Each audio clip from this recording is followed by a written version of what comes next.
유하, 반갑습니다. 지금 오후 9시에 녹화를 켰습니다. 굉장히 하기 싫은데 여러분들의 성적을 위해서라면 어쩔 수 없겠죠? 네, 뭐 긴 말 필요 없고 바로 문제풀이 시작하겠습니다. 23페이지까지 언제 다 푸냐? 바로 갈게요. 음, 순물질과 혼합물에 대한 설명으로 옳지 않은 것은 첫 번째, 혼합물은 두 가지 이상의 순물질이 섞여 있다. 혼합물의 정의가 이거 두 가지 이렇게 나눠져 있지만 혼합물 자체가 이제 두 가지 이상의 순물질이 섞여 있는 거죠. 그래서 맞는 말이고, 구리선, 다이아몬드, 에탄올 모두 순물질이다. 맞고, 여기 좀 더 심화로 들어가면은 원소 기호로 표현할 수 있으면은 순물질이라고 했습니다. 자, 이런 식으로 구리, 다이아몬드, 그다음에 숫자가 큰 거는 다 감안할 거라고 생각합니다. 이거 다 아래 첨자죠. 어쨌든 이런 식으로 원소 기호, 분자식, 화학식으로 표현 가능한 것들은 순물질이다 라고 얘기했었습니다.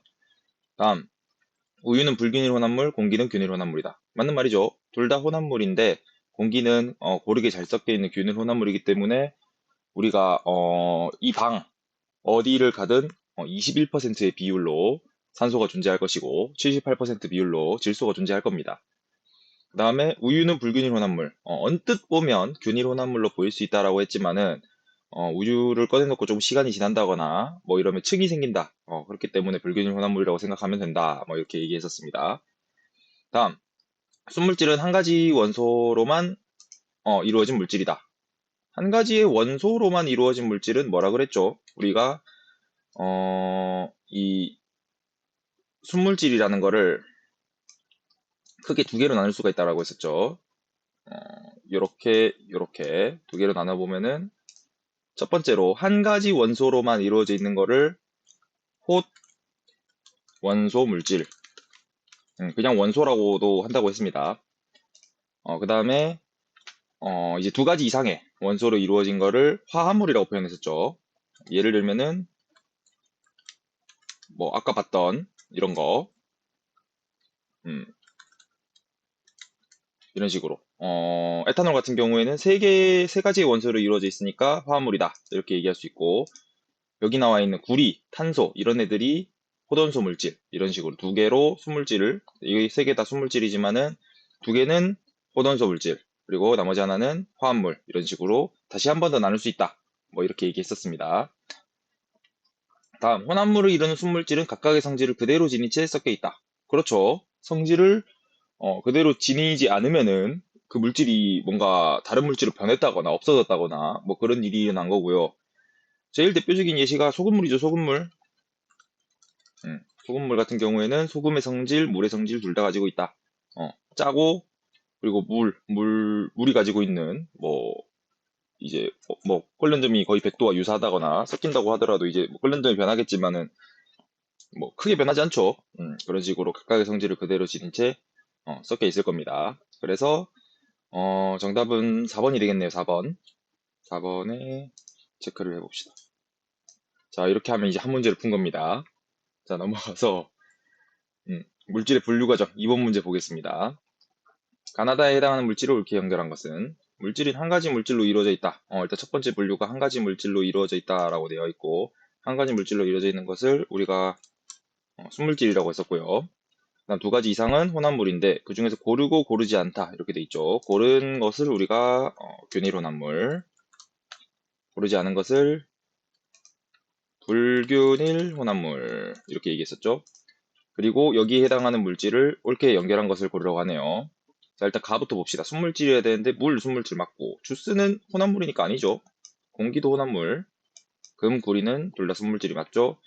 화학식으로 나타낼 수 있으면 된다라고 했습니다. 물은 H2O, 그다음에 금은 AU, 구리는 CU, 이런 식으로 1단원에서 우리가 원소 기호를 배웠던 거를 응용하면은 순물질과 혼합물을 쉽게 구분할 수 있다. 주스랑 공기는 화학식으로 표현이 안 됩니다. 주스는 뭐 오렌지 주스다 그러면은 뭐 설탕도 들어있을 것이고 물, 그다음 뭐 오렌지에서 추출한 무언가, 뭐 색소, 뭐 향을 내는 그런 성분 이런 것들이 다양하게 섞여 있을 거고 공기도 아까 얘기했듯이 산소, 질소, 뭐 이산화탄소, 뭐 네온 뭐 이런 다양한 물질들이 섞여 있을 겁니다.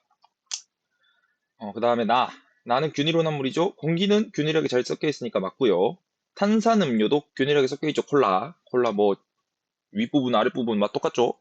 에탄올은 순물질이니까 아니겠죠. 에탄올은 순물질이니까 아니다. 다음 마지막 불균일 혼합물을 찾는 건데 우유 아까 얘기했듯이 불균일 혼합물이니까 정답은 1번이고 이산화탄소는 순물질입니다. 마찬가지 화학식으로 이렇게 표현해 주면 되죠. 이산화탄소 CO2 모르면은 좀 무식한 겁니다. 넘어가겠습니다. 3번 문제. 몇 가지 물질 분류했는데 설명으로 옳은 것을 고르랍니다. 이런 문제 같은 경우에는 바로 문제를 보는 것도 좋긴 한데 한번 어떻게 분류했는지를 한번 생각하고 나서 보는 것도 괜찮은 방법이죠. 그래서 한 번씩 보면은 이 6가지 물질을 에탄올과 철, 그리고 공기, 우유, 암석, 합금 이렇게 나눠놨으면은 아하, 가는 순물질들이 모여 있구나. 그리고 나는 혼합물들이 모여 있구나. 이렇게 해석하면 되고 그 중에서 공기와 합금은 잘 섞여 있는 균일 혼합물이 되는 거고 우유랑 암석은 불균일하게 섞여 있죠. 불균일 혼합물이 된다. 이렇게 얘기했었습니다. 그러고 문제를 봅시다. 1번 가는 2가지 물질로 이루어져 있다. 아니죠. 순물질이니까 2가지가 아니라 1가지죠. 1가지. 그 다음 2번 가는 끓는 점이 일정하지 않다. 순물질은 물질의 특성이 일정하게 나타난다고 했으니까 틀렸고요. 3번 나는 물질의 특성이 일정하다. 나는 혼합물이죠. 혼합물은 물질의 특성이 일정하지 않았습니다. 소금물 끓였을 때 끓는 점이 일정하게 나타나지 않고 점점 끓는 점이 올라갔었죠? 끓이는 동안. 그래서 3번 아니고 4번 균일 혼합물은 성분 물질이 고르게 섞여 있다. 맞는 말이네요. 5번 라는 1가지 물질로 이루어져 있다. 불균일 혼합물은 2가지 이상이죠? 그래서 틀렸습니다. 다음 물질의 특성에 대한 설명으로 옳지 않은 것은 1번 질량은 물질의 특성이다. 바로 틀렸네요. 여기서 우리가 잘 알아둬야 되는 게 양과 관계에 있는 것은 물질의 특성이 될 수가 없다 라고 얘기했습니다. 어,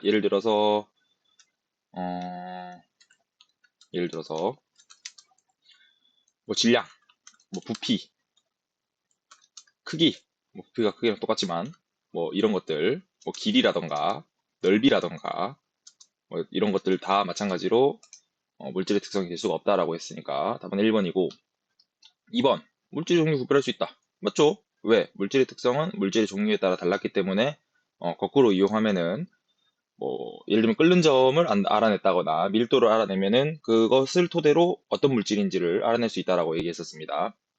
그 다음에 3번 그 물질만이 나타내는 고유한 성질이다. 그렇죠. 특성. 다음 4번 밀도, 녹여점, 원해점, 끓는 점, 용해도 등이 있다. 이건 뭐 다 배운 거니까 이게 아니라 그러면 할 말이 없고요. 5번 순물질이라도 양에 따라 값이 달라질 수 있다. 양에 따라서 값이 달라지면 안 되죠. 답이 2개네요. 양과 관계없이 일정해야 됩니다. 그래서 이제 물 같은 경우에는 물의 양이 많든 적든 끓는 점이 100도였죠. 이렇게 답이 2개인 경우도 있을 수 있기 때문에 이런 연습 문제 풀 때 잘 풀어야 됩니다. 실제 시험에서는 이렇게 나오면은 이제 내한테 와갖고 따지면 되겠지만은 이건 실제 시험이 아니죠. 그렇기 때문에 답이 2개일 수도 있다. 내가 만든 문제가 아니다. 넘어가겠습니다.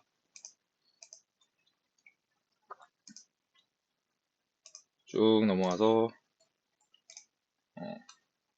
4페이지에 문제가 한 문제 있죠? 이거 한번 보겠습니다.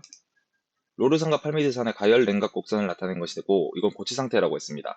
그러면은 우리가 수업 시간에 배웠던 내용을 정리하면은 일단 맨 처음에 A에서는 고체 상태로 존재를 할 겁니다. 고체 상태로 했으니까. 근데 가열하다 보니까 일정한 구간이 나타나네. 이 구간에서 뭘 하는구나. 상태 변화를 하는구나. 뭐에서 뭘로? 고체에서 액체로 상태 변화를 하니까 둘 다 존재할 거고요. 그리고 다시 온도가 올라간다. 이거에 의미하는 것은 상태 변화가 모두 끝났다라는 거고 그럼 C 지점에는 액체만 존재하겠구나. 이렇게 보면 되고요. 그리고 여기서 이제 가열을 멈추고 다시 냉각을 시키니까 온도가 떨어집니다. 떨어지다가 일정한 구간이 나타나기 시작하죠. 왜? 상태 변화가 일어났기 때문에. 액체에서 고체로. 그러니까 둘 다 존재할 거고, 다시 온도가 떨어진다라는 거는 상태 변화가 끝났다라는 거니까, 이에서는 고체 상태로 물질이 존재한다.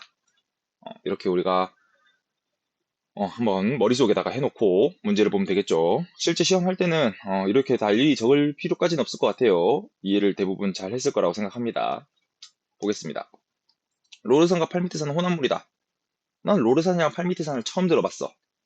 하지만 녹는 점, 어는 점, 그래프, 온도 변화 그래프를 보니까 온도가 일정한 구간이 나타났네. 아, 그러면 혼합물이 아니라 순물질이겠구나. 처음 보는 물질이더라도 순물질, 혼합물 우리 구별할 수 있습니다.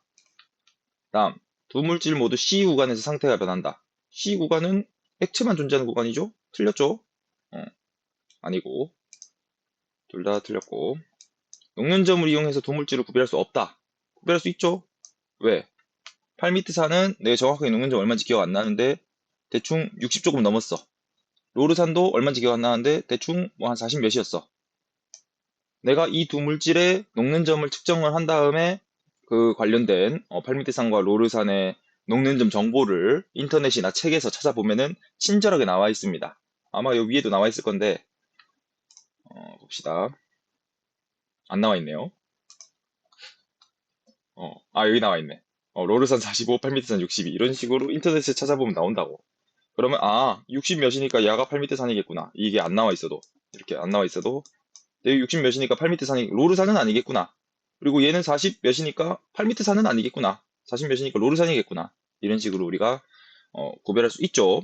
그래서 틀렸고 다음 B와 D 구간에서는 두 가지 상태가 함께 존재한다. 두 가지 상태가 함께 존재하네요. 답은 4번. 8m 산의 양이 많아지면 B 구간의 온도가 높아진다. 양이 많아지면 양에 관계없이 일정하죠. 그렇기 때문에 비구간의 온도라는 거는 지금 녹는 점을 얘기하고 있는 거니까 녹는 점의 변화가 없다. 뭐 비구간의 온도가 뭐 그 전과 같다. 양과 관계없이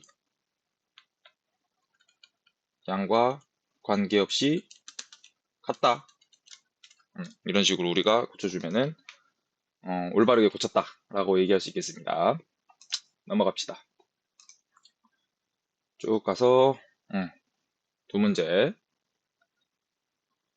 1번 액체 ABCD의 가열 곡선을 나타낸 것이다. 보면은 뭐 이렇게 네 가지 물질이 있네요. 하나씩 봅시다. 1번 A는 C보다 양이 많다. 일단 양이 많은지 적은지를 구분하기 위해서는 일단 기본적으로 기본 전제 같은 물질이어야만 비교 가능. 근데 A랑 C는 같은 물질이라고 판단이 돼요. 왜? 지금 보면 끓는 점이 똑같죠? 그때 C가 더 늦게 끓기 시작하니까 늦게 끓기 시작하는 거일수록 양이 많다라고 했으니까 양이 많은 게 아니라 양이 적다로 바꿔주면 되겠죠. 다음 2번 B와 D는 같은 물질이다. B와 D는 끓는 점이 다르네요. 그럼 같은 물질이 아니죠. 다른 물질. 다음 D는 C보다 끓는 점이 높다. D는 C보다 끓는 점이 낮죠. D의 끓는 점은 요 포인트가 D의 끓는 점. C의 끓는 점은 요 포인트가 끓는 점. 그래프에서 반드시 X축, Y축을 잘 확인만 해주기만 해도 쉽게 우리가 파악할 수 있다고 했습니다. 그래서 틀렸고요. 맞죠? A, B, C는 모두 같은 물질이다. 정답이네요. 그리고 왜 같은 물질이냐라고 물어보면은 뭐라고 대답해야 된다. 끓는 점. 이게 뭔데? 물질의 특성인데. 그 끓는 점이 같다. 따라서 같은 물질이다. 이런 식으로 우리가 서술을 해주면 되고요. 왜 같냐고 물어보면은 가장 먼저 끓기 시작한 것은 D다. 가장 먼저라는 거는 시간을 보라는 거고 가장 먼저 끓기 시작한 거는 D보다는 A가 더 빨리 끓기 시작했으니까 D가 아니라 A로 바꿔주시라. 이러면 되겠죠. 2번 문제.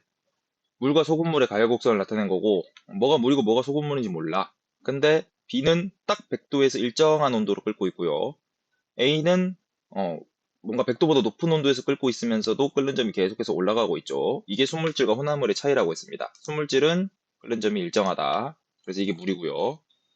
다음에 소금물. 소금물 같은 경우에는 혼합물이 되면은 끓는 점이 원래의 온도보다 오른다고 했죠. 이걸 끓는 점 오름이라고 했었고, 그리고 끓으면서도 점점 온도가 오른다고 했으니까 물과 소금물을 이렇게 일단은 찾아주는 게 중요하고요.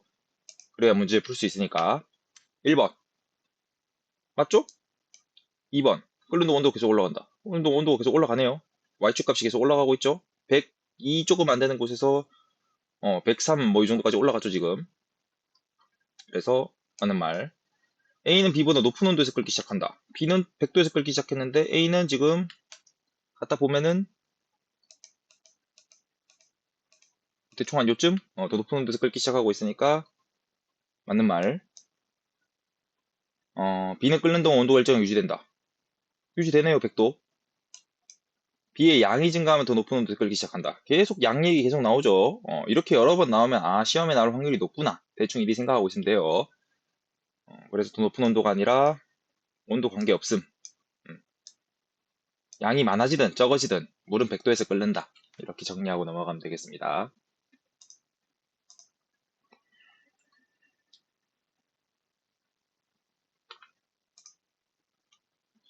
9페이지 밀도 보겠습니다. 순수한 금속 조각 ABC의 질량과 부피를 측정을 했고, 그리고 뭐 이제 보기를 통해서 옳은 거 찾아라 하는데, 일단 A와 B가 같은 물질인지를 묻고 있네요. 같은 물질인지 알기 위해서는 물질의 특성을 이용해야 된다라고 했습니다. 근데 질량과 부피를 줬다. 그럼 물질의 특성 중에서 뭘 쓰라는 얘기구나. 밀도를 쓰라는 얘기죠. 왜? 밀도 공식이 뭐니까? 질량을 부피로 나눈 거니까. 좀 일로 와. 여기다 놓겠습니다. 이렇게. 이렇게 나눠 놓은 거니까 이제 밀도를 구해주면 되겠죠. 그러면은 문제를 풀기 전에 나라면 여기다가 밀도를 밑에다가 살포시 적어 놓고 시작을 할 겁니다. 부피분의 질량이니까 그대로 여기 표에 있는 거에다가 다 이렇게 분수 처리해주면은 밀도가 알아서 나오죠. 그럼 각각 8, 9, 8이 나오고 단위도 꼭 적어주라고 했습니다. 그램 퍼 세제곱 센티미터. 이거는 저기 이해를 해줘야 돼요. 이 숫자 3 이렇게 이거 위참자입니다. 여기 나와 있는 요거. 자, 그러고 A와 B는 같은 물질이다. 밀도가 다르네요. 밀도가 다르면 물질의 특성이 다른 거니까 다른 물질이죠. 틀렸고. 금속 A 밀도는 8g/s 제곱센티미터이다. 8이네? 맞네? 맞고. 밀도가 가장 큰 건 C가 아니라 B죠. B. B를 반으로 잘라도 밀도는 변하지 않는다. 맞죠? 왜? 반으로 자르면은 질량도 반토막, 부피도 반토막 나니까 만약에 반으로 잘랐다. 그러면 질량이 13.5가 될 거고요. 13.5g. 부피는 1.5가 될 겁니다. 1.5분의 13.5 하면 얼마 나오죠? 9 나오네, 9. 그대로 반으로 자르든, 뭐 난도질을 내갖고 100조각으로 나누든 밀도는 변하지 않습니다. 왜? 반으로 잘랐다는 것 자체가 양을 변화시키겠다는 거죠. 양 변화. 물질의 특성은 양에 따라서 변하지가 않는다. 양 변화는 물질의 특성과 관계없음. 중요하게 기억하고 있으면 된다. 라고 얘기했습니다. 답은 3번. 다음. 몇 가지 물질의 밀도를 나타내는 것이고, 질량과 부피를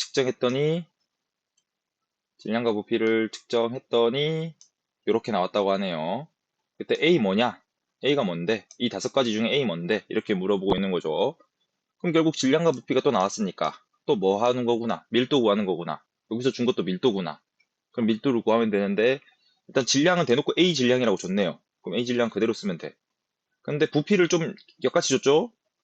보니까 그냥 대놓고 A 부피 줬으면 좋겠는데 넣기 전 물의 부피를 뜬금없이 줬고 그리고 넣고 나서 물의 부피를 줬습니다. 근데 우리가 요거 실험으로 직접 한번 해봤죠.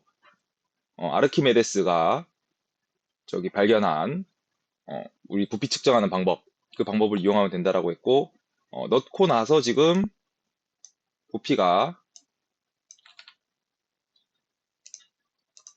5ml의 증가가 일어났죠. 플러스 5ml. 이 플러스 5ml의 증가가 왜 일어난 것이냐? 이 A가 들어갔기 때문에 이 A의 공간, A가 차지하고 있는 부피만큼 늘어난 것이다. 이렇게 추정하면 된다라고 했고, 그래서 이 5ml가 뭐가 된다? 이게 곧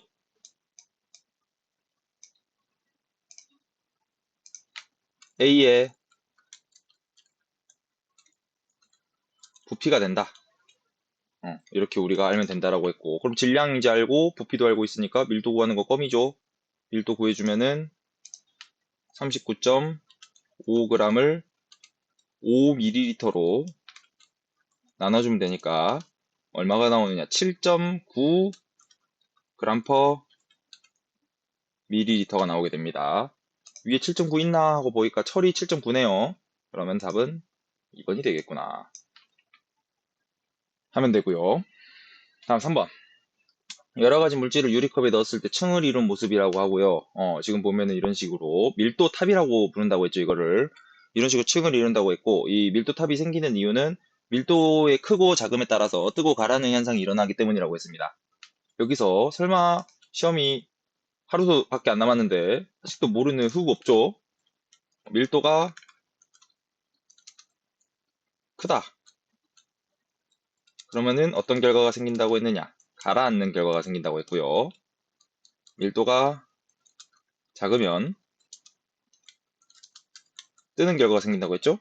그러면 우리가 알 수 있는 게, 이 식용유가 가장 밀도가 작고 가장 밑에 있는 설탕 시럽의 밀도가 가장 크구나, 이렇게 알고 있으면 되겠죠. 자, 보겠습니다. 1번. 플라스틱은 식용유보다 밀도가 크다. 플라스틱은 식용유보다 밀도가 크니까 더 밑에 있겠죠. 맞는 말. 가장 작은 거 식용유, 가장 위에 있으니까 맞는 말. 포도알의 밀도는 1g per 세제곱센티미터보다 크다. 1g per 세제곱센티미터 어디서 나왔나 하고 보니까 문제에서 물의 밀도를 줬네요. 그러면은 포도알의 밀도, 포도알이 어디 있는지를 보면 되겠죠. 포도알이 지금 물보다 아래에 있죠. 물이 여기 있는데 포도알이 여기 있으니까. 그럼 포도알의 밀도가 더 크겠네요. 맞는 말. 플라스틱보다 밀도가 작은 물질은 세 가지이다. 플라스틱보다 밀도가 작은 건 식용유 한 개네요. 세 가지가 아니라 한 가지이다. 이렇게 바꿔주면 되니까 답은 4번. 부피가 같을 경우 질량이 가장 큰 물질. 좋은 거 하나 나왔죠. 왜 화살표가 그려졌지? 이렇게. 왜 자꾸 화살표가 그려지지? 어, 그래가. 이렇게. 아이, 이렇게. 이 부피가 같을 경우 질량이 가장 큰 물질. 이거를 우리가, 찾는 방법을 잘 해야 된다라고 얘기했었죠. 부피가 같은 경우는 부피를 생각하지 마라. 부피 고정시켜라 라는 거고, 질량이 가장 큰 물질을 보라는 건데, 위에서 밀도는 부피분의 질량이라고 했으니까 밀도와 질량이 지금 무슨 관계다. 밀도와 질량은, 이걸 보고 해야 되는 생각은, 밀도와 질량은 무슨 관계? 비례 관계다. 대답 못한 사람은 시험에서 이 문제 틀립니다. 밀도와 질량 비례 관계니까 질량이 가장 큰 물질이라는 거는 곧 무엇을 의미하는 거다. 이게 의미하는 것은 밀도가 가장 큰 물질은 이렇게 물어보고 있는 거죠. 밀도가 가장 큰 물질은 설탕 시럽이네요. 설탕 시럽이 이렇게 했으니까 맞는 말. 그럼 답은 4번이 되겠죠. 다음 4번. 밀도 그래프 문제고, 그래프 해석하는 능력 길러야 된다. 우리가 이렇게 얘기를 했었습니다. 계속해서 이제 과학 시간에 그래프가 나오기 때문에 그래프의 중요성은 한 100번 정도 강조해도 모자라지 않다. 뭐 이렇게 얘기했었고요. 보겠습니다. A, B, C는 밀도가 같다. 재보면 되지. A 밀도 2네요. B는 15분의 10이니까 뭐 계산할 필요도 없죠. 틀렸고. A와 D는 같은 물질이다. 같은 물질인 거는 어떻게 할 수 있다. 물질의 특성을 이용해서 알면 되는 거고, 여기서는 당연히 밀도를 쓸 거니까 A와 D의 밀도가 같냐 아니냐 이거 물어보는 거라고 생각하면 되죠. A 밀도는 5분의 10이니까 2g/. 세제곱센티미터. D는 15분의 30이니까 2g/. 세제곱센티미터. 밀도가 똑같죠? 그러면 맞는 말. 밀도가 가장 큰 거 F. 우리 여기서 밀도를 일일이 다 구할 필요가 없어요. 이런 문제가 나왔을 때는. 밀도가 가장 크냐 작냐는 결국 이 그래프에서 밀도가 무엇을 의미하는지를 알면 된다라고 했고, X축이 부피, Y축이 질량이면은 기울기, X분의 Y니까, 기울기를 우리가 찾아주면 되는데, 이러면은 BC는 다 대놓고 아닐 거 아니야. BC는 기울기가 지금 1의 기울기가 나오는데 지금 이거는 당연히 아니겠죠. 이런 거는 지금 기울기가 누가 봐도 작으니까, 음, 이 아니면은 이 아니면은 F일 건데 2의 기울기가 대놓고 더 크죠. 사실 애매하면 재보면 되긴 합니다. 5분의 30 하면 6 나오고 10분의 40 하면 4 나오니까 숫자로 해도 되는데, 이런 식으로 기울기를 통해서 바로 아는 것도 일종의 방법이 될 수 있다 라고 얘기했었습니다. 어찌됐든 F가 아니라 E, 이렇게 해주면 되죠. 다음 F 밀도는 A 밀도의 3배이다. F는 밀도가 4였고 A는 2니까 3배가 아니라 2배 해주면 되고, 질량이 같을 때 부피가 가장 큰 물질. 또 나왔죠. 중요하니까 계속 나오죠. 이번에는 질량은 신경 쓰지 마라. 질량 무시해라. 부피가 가장 클 때 밀도는 어떻게 되는데 물어보고 있는데, 밀도는 부피분의 질량이니까 반비례 관계죠. 그럼 또 여기다 적는 거야. 뭐라고? 밀도와 부피는 반비례 관계. 그때 부피가 가장 큰 물질이라고 했으니까 이게 의미하는 것은 뭐다? 밀도가 가장 작은 물질이 뭐냐?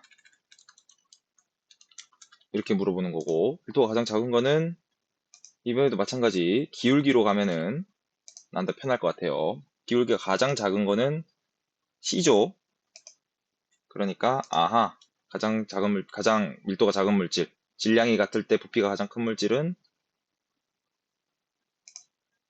E가 아니라 C다. 이렇게 바꿔주면 되겠죠. C. 자, 이러면 됐고요. 넘어가서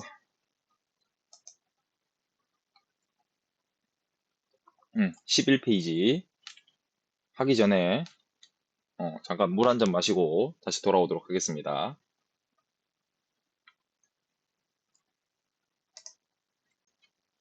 아휴, 돌아왔습니다. 아휴, 하기 싫어 죽겠네. 몇 문제 안 남았죠? 빨리 하고 마칩시다. 고체 물질의 용해도 곡선을 나타낸 것이다. 용해도 곡선 나타낸 것이다. 용해도 곡선 가장 난이도 높고 여러분들을 고통스럽게 할 용해도죠. 음, 뭐 해석하는 방법만 익혀놓으면, 근데 사실은 푸는 방법은 한 가지밖에 없기 때문에 여러 문제 풀면서 익숙해지면은 쉽게 풀 수 있습니다. 일단 봅시다. 1번 A점의 용액은 불포화 용액이다. 용해도 곡선의 위에 있죠. 용해도 곡선의 위에 있으면 불포화가 아니라 과포화 용액이라고 바꿔주라고 했고요. 나 근데 블루투스가 연결이 돼 있나? 연결돼 있네요. 그 다음에 2번 혼자 시부렁거리다가 다시 촬영하면 아주 짜증이 납니다. 음. 자, B점의 용액 250g을 60도까지 냉각하면 고체 50g이 결정으로 석출된다. 2번 요 문장 굉장히 중요한 문장입니다. 왜? 지금 용액 250g이라고 나와 있는 건 내가 수업 시간에 다룬 적이 없거든. 그래서 어, 이 영상을 보고 있는 사람들만 풀 수도 있어. 내가 만약에 문제를 이렇게 냈을 수도 있는 거 아니야. 그러니까 이런 문제는 어떻게 푸느냐? B점의 용액 250g. 일단 용액이라는 게 어떻게 형성되는지를 알아야 되죠. 용액이라는 거는 용매와 용질로 이루어져 있죠. 그게 지금 250g이라는 거야. 그러면은 내가 B점의 용액이 지금 용해도가 지금 용해도가 아니라 지금 이 녹아있는 물질, 이것도 얘기해야지. 이 Y축이 용해도라고 되어 있지만은 이거 세로로 돼 있어. 뭐 이거 어떻게 적노? 일단 해봅시다. 녹아있는 물질의 양, 그냥 이렇게 적겠습니다. 이렇게도 해석할 수 있어야 된다고 얘기했습니다. 곡선을 볼 때는 용해도 곡선 같은 경우에는 용해도라고 보는 게 맞는데, 이 점들 A, B, C, D 찍혀 있는 점들 같은 경우에는 Y축이 녹아 있는 용질의 양이라고 해석을 하면 된다고 했고, B는 그러니까 지금 150g이 녹아 있다는 겁니다. 어디에? 물 100g에. 그러면 내가 몇 g인지 모르잖아. 지금 용매가 몇 g인지 용질이 몇 g 녹아 있는지 몰라. 그냥 100g당 물 100g당 B는 150g 녹아 있다라는 것만 알고 있으니까 그냥 잡는 거야. 용매를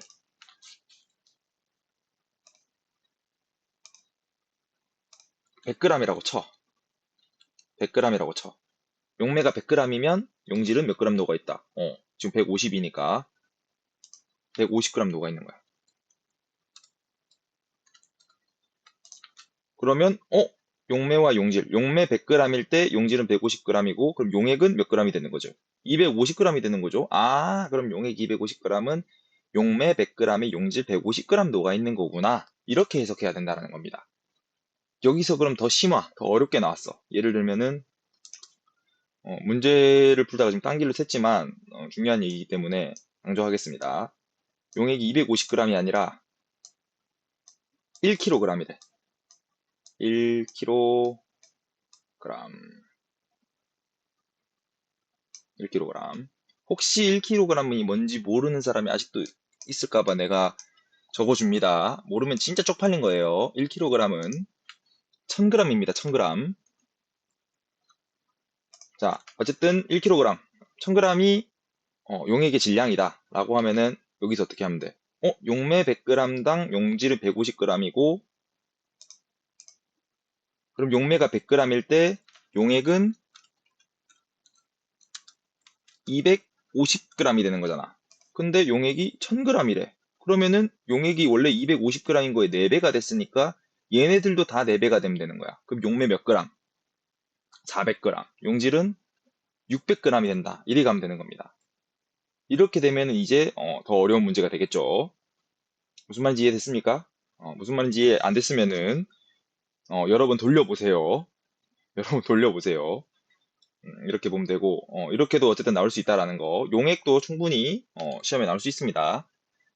자, 그러면은 다시 돌아가서 문제로 어찌됐든 난 이 용액 250g이 용매 100g과 용질 150g이라는 걸 알아. 그러면은 어떻게 보면 아주 친절한 문제가 된 거예요. 왜? 용매로 들어온 장난질을 앉혀놓고 깔끔하게 100g이 나왔으니까. 얘를 냉각합니다. 몇 도까지? 60도까지. A로 만들었다는 거죠, 지금? B를 A로 만들었다는 겁니다. 그러면은 이 A는 지금 과포화 상태니까 이 상태로 존재할 수 없고 존재할 수 있는 상태로 내려와야 된다라고 했죠. 그럼 무슨 상태가 된다? C가 돼야 되죠, 지금. 정리하자면 이해 못했을까봐 정리하자면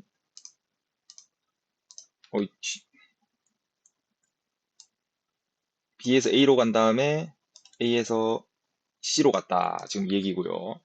그러면은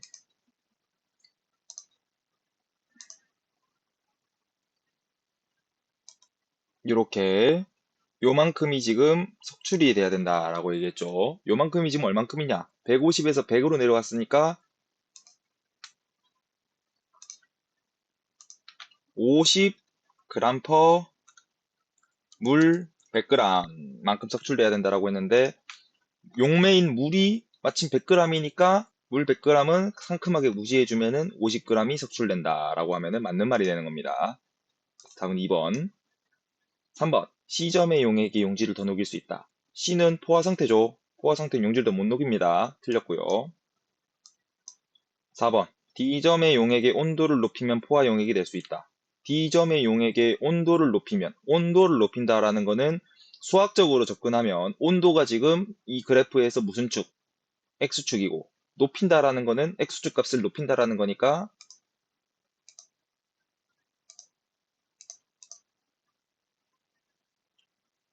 요렇게 보낸다는 거죠. 지금 왼쪽으로 가야 포화형이 되는지 오른쪽으로 보내면 포화형에서 멀어지죠, 오히려. 그러니까 틀린 말. 5번 D점의 용액 200g. 이것도 아까랑 똑같이 접근하면 됩니다. 용액은 용매와 용질에 합쳐져서 만들어진 거니까 나는 모르겠어. 일단은 용매를 제일 우리가 쉽게 생각하는 숫자인 100g이라고 칩시다. 그때 D점이라고 했는데 D점은 녹아있는 용질의 양을 보니까 100g만큼 녹아있네. 그럼 용질도 100g. 두 개 더해주면 용액이 되고요. 그게 200g이니까 용매 100g당 용액 200g이라는 건데 마침 또 친절하게 200g이죠. 얘도 마찬가지 시험에서 400g, 600g, 800g, 1000g 나올 수도 있습니다. 그럼 각각 2, 3, 4, 5 곱해주면 돼요. 어찌됐든 이 문제도 친절하게 용매가 100g이라고 생각하면 돼. 그럼 용질을 얼만큼 더 녹이면 포화 용액이 되느냐? D점의 용질을 더 녹인다는 거는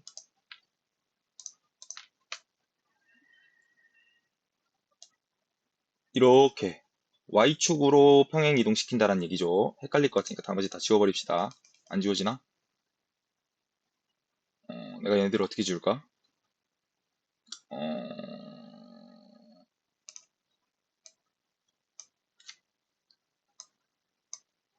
다 지워봐. 다 지워봐. 오케이. 자, 다시. D를 포화형액으로 만들겠다는 거는 D를 이렇게 B로 보내겠다는 거고, D를 B로 보내기 위해서는 원래 100만큼 녹아 있었는데 150만큼 녹게 만들어줘야 되니까 50g per 물 100g만큼 더 녹여줘야 되는데 마침 물이 100g이야. 용매가 100g이니까 물이 100g이야. 그러면 물 100g 또 마찬가지 무시해주면은 50g만 더 녹이면 되는구나. 근데 30g이라고 돼 있으니까 틀렸죠. 30을 50으로 바꿔줘야 됩니다. 여러분들이 문제를 풀 때 반드시 이렇게 틀린 것들을 고쳐주면서 문제를 풀어야 실력이 늘어요. 답은 시험 문제 풀 때만 찾으면 됩니다. 연습할 때는 이런 식으로 틀린 것들도 찾아주고 이렇게 해야지 너희들이 소화를 완전히 시킬 수 있다. 그래서 좋은 문제라고 보고요. 다음 2번 문제. 여러 가지 고체 물질의 용해도 곡선 나타낸 것이다. 뭐 4가지 물질의 용해도 곡선이 나와 있고요.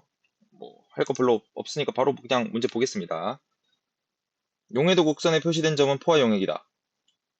맞죠? 맞는 말. 용해도 곡선 아래에 있으면은 불포화, 위에 있으면 과포화라 했어요. 2번. 온도에 따른 용해도 변화가 가장 작은 것은? 온도에 따른 용해도 변화라고 돼 있는데 그래프를 보니까 온도가 X축, 용해도가 Y축이니까 X에 따른 Y 변화라고 했고 X에 따른 Y 변화를 우리는 수학 시간에 뭐라고 배웠다? 기울기라고 배웠죠. 기울기. 대답 못한 사람은 이 문제 틀립니다. 기울기가 가장 작은 거. 요만큼 맞네. 됐고 40도의 물 100g에 가장 많이 녹을 수 있는 물질 40도의 물 100g 뭐 물이 몇 g인지 중요하지 않고 가장 많이 녹을 수 있다는 거는 이 말 자체가 뭐야? 용해도가 가장 큰 물질은 이렇게 묻고 있죠? 40도에서 쭉 올라가면 되겠죠? 40도에서 쭉 올라갑니다. 쭉 올라가면은 가장 먼저 만난 황산구리가 제일 용해도가 낮은 거, 그 다음 염화나트륨, 그 다음 질산칼륨, 가장 높은 거는 질산나트륨이네요. 질산나트륨이 했으니까 맞네. 다음 4번. 40도에 물 200g에 질산칼륨 63g이 녹아있는 용액은 포화용액이다. 200g에 63g을 녹였다라고 했는데 우리는 무조건 용해도는 100g 기준으로 따진다라고 했으니까 100g 기준으로 보면 200g에 63g이라는 거는 100g 기준으로 바꿔주면 물 100g에 질산칼륨 31.5g이 녹아있다는 소리죠. 양이 많아지면 같이 늘어나는 거고 줄어들면 같이 줄어들어야 되니까 100g에 질산칼륨 31.5g 녹인 거 체크해 봅시다. 31.5면은 40도라 했으니까 40도에 체크해 줘야 되겠죠? 이렇게 해서 지워버리고 31.5면은 대충 여쯤에 찍어주면 되겠네? 그리고 질산칼륨은 보니까 40도에서 용해도가 63이네. 용해도보다 낮죠, 지금. 요 포인트에 있으니까 지금 이 용해도 곡선의 아래에 있는 거니까 이거는 불포화 용액이라고 봐야 되겠죠? 답은 4번이네요. 200g이면 63g이 아니라 그거의 2배인 원래 용해도가 63이니까 126g을 녹여줘야 되는 겁니다. 그래도 마찬가지. 만약에 스스로 문제를 풀었는데 이 63을 스스로 126이라고 바꿨다. 그럼 굉장히 문제를 잘 푼 겁니다. 5번 60도의 물 100g에 황산굴이 35g을 녹인 후 20도로 냉각하면 15g이 결정으로 적출된다. 해봅시다. 물 100g에 황산굴이 35g을 녹인 후 60도씨에서 35g 녹였다 했으니까 60,35 이쯤에 찍어주면 되겠죠? 그리고 마찬가지 헷갈리니까 다른 것들은 지워버리고 그리고 내가 이거를 냉각을 시킵니다. 몇 도로? 20도로 20도까지 쭉 내려가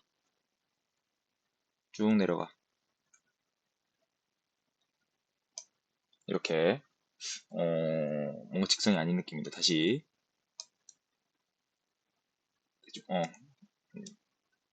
이렇게 그러면은 황산구리가 석출이 돼야 되겠죠. 어디서 어디까지 석출이 일어나야 되느냐?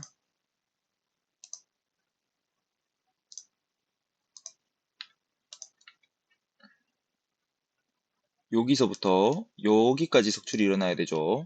그때의 값을 각각 비교를 해보면 녹아있는 용질이 여기서는 35가 되고 그 다음에 여기서는 어디고 여기서는 이렇게 20이죠. 20 35에서 20까지 떨어진 거니까 15g per 물 100g 만큼 석출이 되면 됩니다. 근데 물이 100g이네. 그럼 마찬가지 시원하게 무시해주면은 15g이 석출된다. 맞는 말이죠? 5번 같은 경우에는 조금 어려울 수 있습니다. 그래서 연습이 동반되면은 이런 문제가 나와도 여러분들이 풀 수가 있다.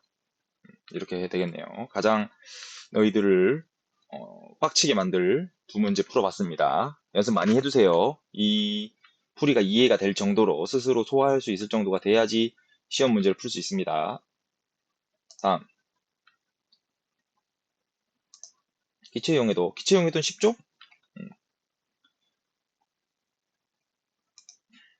자, 뭐 실험 과정이 나와 있고 각각 보면은 물의 온도도 조금씩 이렇게 다르고 고무막의 여부가 또 다르죠. 고무막이 있는 녀석도 있고 없는 녀석도 있고 이 상황에서 봅시다.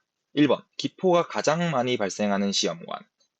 우리 이 기체 용해도 같은 경우에는 굉장히 헷갈리는 경우가 많다라고 있기 때문에 머릿속에서 정리를 잘 해가면서 해야 돼요. 기포가 가장 많이 발생이라는 게 무엇을 의미하는가? 이게 의미하는 게 뭐였다? 지금 대답하면 잘하는 겁니다. 기체의 용해도가 작다. 이렇게 해석을 해야 된다 했죠. 기포와 용해도는 서로 이제 반대로 가는 관계라고 했으니까 기포가 많다라는 거는 녹아있는 게 많이 빠져나간다라는 걸 의미한다라고 했죠. 그래서 기체 용해도가 작다라는 거고 이 기체 용해도가 작기 위해서는 어떻게 해야 되느냐? 이 조건을 기억하고 있으면 된다 그랬죠. 기체의 용해도가 큰 조건. 쉽게 기억하는 거 어떻게 기억한다고 했다. 맛있는 사이다를 생각하면 된다라고 했고 맛있는 사이다는 온도는 낮아야 되고 그리고 압력은 높아야 된다라고 했죠. 그래서 냉장고 안에 뚜껑을 잘 닫아서 넣는 거를 생각하라고 했고 기체 용해도가 작다라고 했으니까 얘는 반대를 생각하면 돼요. 그럼 반대면 뭐가 되는 거야? 기체 용해도가 작은 것은 온도는 높음, 압력은 낮음. 이게 가장 기포가 많이 발생하는 시험관이 되겠죠? 온도가 가장 높은 거는 얼음 실온 50도면 50도죠? 압력이 낮은 거. 뚜껑이 있는 거 없는 거면 없는 게 압력이 낮다라고 했죠? 그러니까 A가 아니라 C다. 이렇게 바꿔줘야 됩니다. 뭐가 된 거야? 자, C. 이렇게. 다음. D의 고무마개를 빼면 기포가 더 발생할 것이다. D의 고무마개를 빼면 이 말은 무엇을 의미하는 거다? 얘도 마찬가지 꺼내가지고 생각해보면 D의 고무마개를 뺐다라는 거는 압력이 어떻게 되는 거다? 작아지는 거죠. 여기 고무마개를 뺀다라고 생각해봐. 그럼 이 안에 있던 기체들이 빠져나가면서 압력이 작아지겠죠. 압력이 작아지면 기체의 용해도가 어떻게 된다? 작아지죠? 기체의 용해도가 작아지면 기포는 많아지죠? 기체 용해도랑 반대로 간다라고 했으니까. 근데 기포가 더 발생한다라고 했으니까 맞는 말이네. 맞는 말. 애초에 답이 이미 나왔었네. 그래도 다 계속 봅니다. 3번. 기포는 녹아있는 이산화탄소가 빠져나오면서 발생한다. 당연한 말이죠. 모르면 안 됩니다. A, B, C를 비교하면 용해도와 온도의 관계를 설명할 수 있다. A, B, C 다 온도가 다르네. 온도가 다르니까 맞다. 이렇게 해버리면 안 돼요. 왜? 기체의 용해도와 온도의 관계를 설명하려면은 기본 전제가 있어요. 기본 조건이 있어요. 기본 조건. 기본 조건. 실험을 위한 기본 조건. 무슨 조건이 있어야 되느냐? 온도를 제외한 나머지가 같아야 함. 근데 지금 보면은 이 실험에서 다른 게 온도도 다르지만은 고무막의 여부도 다르죠. 이 고무막의 여부에 따라서 압력이 달라질 수 있다라고 했기 때문에 A, B, C에 고무마개가 있는지를 잘 봐야 돼. 근데 A도 없고 B도 없고 C도 없네? 그러면은 맞는 말이 되는 겁니다. 근데 만약에 온도가 이렇게 다 달라. 얼음물이고 실온이고 50도면 다 다른데 뭐 예를 들면 B만 이렇게 마개가 씌어져 있다. 그러면 4번은 틀린 설명이 되는 겁니다. 왜? A, B, C 온도가 다르지만 압력 조건도 달라져 버렸기 때문에 이 온도와 용해도의 관계를 설명할 수가 없게 돼 버리죠. 압력 때문에 달라진 건지 온도 때문에 달라진 건지 어떻게 할 거야? 그러니까 압력은 똑같이 조건을 유지해야 되고 이렇게 뚜껑이 덮어 씌워져 있으면은 틀린 말이 되는 겁니다. 근데 뚜껑이 없었으니까 맞는 말 되는 거고요. C와 D를 비교하면 용해도 압력의 관계를 설명할 수 있다. C는 마개가 없고 D는 마개가 있으니까 맞는 말이라고 볼 수도 있는데 반드시 뭘 같이 봐줘야 된다? 온도. 온도가 둘 다 50도니까 맞는 말이네. 이렇게 되는 겁니다. 만약에 C랑 D가 아니라 B와 D를 비교했다. B와 D를 비교했다. 그러면은 B는 마개가 없고 D는 마개가 있네. 그럼 압력이 다르니까 맞는 말이구나. 이렇게 해버리면 안 된다는 겁니다. 왜? 얘는 실온이고 얘는 50도잖아. 그래서 마찬가지 압력의 관계를 설명하려면 온도는 같아야 된다. 기본 조건은 반드시 비교하려고 하는 것을 제외한 나머지는 같아야 된다. 나머지가 같아야 된다. 이 조건을 잘 생각하고 문제를 풀어야 됩니다. 내가 여기서 B랑 D로 내면 틀린 말 되는 거예요. 그렇게 알고 있으면 되고. 마지막 문제. 아유 좋다. 기체 용해도와 관련된 현상이 아닌 것은 1번 해녀나 잠수부에게 잠수병이 생긴다. 마찬가지. 이게 기체의 용해도와 관련된 현상인 거는 요 나와 있는 거 외우면은 맞출 수 있겠지. 외우면 맞출 수 있는데 나는 이런 것들을 외우는 걸 별로 추천하지 않아요. 외우는 게 중요한 게 아니라 설명할 수 있는 것이 중요하다고 했어요. 잠수병이 왜 생기는지를 설명할 수 있어야 됩니다. 왜 잠수병이 생기느냐? 갑자기 잠수부가 훅 올라오게 되면은 압력이 확 낮아지면서 몸에 이제 거품들이 생긴다. 기체 용해도가 작아지니까 몸에 기포가 생겨서 사람의 이제 몸에 문제가 생길 수 있다. 이렇게 얘기했었죠. 이렇게 설명을 하고 나서 아, 용해도와 관련된 거 맞구나. 맞는 말이구나. 이렇게 하면 되고요.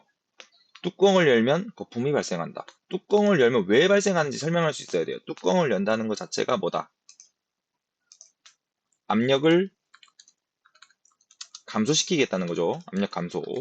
압력을 감소하게 되면은 기체의 용해도가 감소한다는 거고, 기체 용해도가 감소하면은 기포가 증가한다는 거니까 거품이 발생한다. 기포가 많이 증가하면은 그게 거품이죠. 그래서 맞는 말이구나. 3번. 여름철에 물고기가 수면 위로 올라와서 뻐끔거린다. 여름철이라는 거는 온도가 증가한다는 거죠. 온도가 높아지는 거. 온도가 증가하면은 마찬가지 또 기체의 용해도가 감소한다라는 거고요. 기체 용해도가 감소하면은 이건 기포랑 상관이 없지. 기체 용해도가 감소하는데 여기서 이 기체는 물고기 입장에서는 필요한 거 산소겠죠, 산소.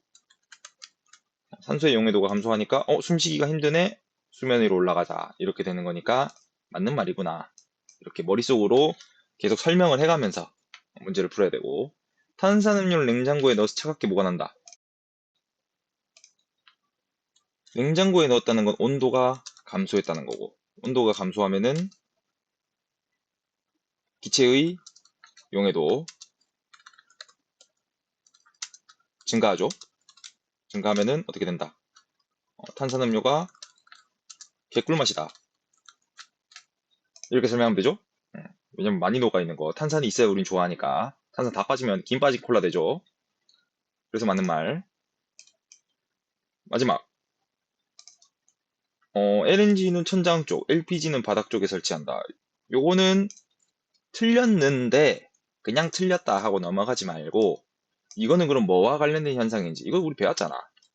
설명까지 완벽하게 하고 넘어가야 이제 문제를 맛있게 잘 씹어 먹은 겁니다. 지금 얘는 천장 쪽이라는 거는 위로 올라간다는 거고, LNG가. LPG는 아래로 내려간다는 거니까 뜨고 가라앉음과 관련된 현상이니까, 이거는 밀도와 관련된 현상이구나. 이렇게 깔끔하게 정리하고 넘어가야 문제를 잘 푼 거다. 이렇게 얘기할 수 있습니다. 자, 뭐 이렇게까지 해가지고 이제 그러면은 문제를 다 풀었고, 매 시험 때마다 하려니까 힘들어 죽겠는데, 결국 내가 이렇게 하는 거는 조금이라도 한 문제라도 좀 더 맞춰라, 이런 의도로 하는 거니까, 가급적이면은 좀 열심히 해서 좀 높은 점수를 받아주면은 내가 다음 영상을 만들 때 더 즐겁게 만들 수가 있어요. 이 실컷 만들어 갖고 올려놨는데 점수 개판 나고 이러면은 할 맛이 안 나. 그러니까 좀 더 파이팅 해가지고 최대한 한 문제라도 더 맞췄으면 좋겠습니다. 영상 여기까지 마치겠습니다. 시험 파이팅 하세요.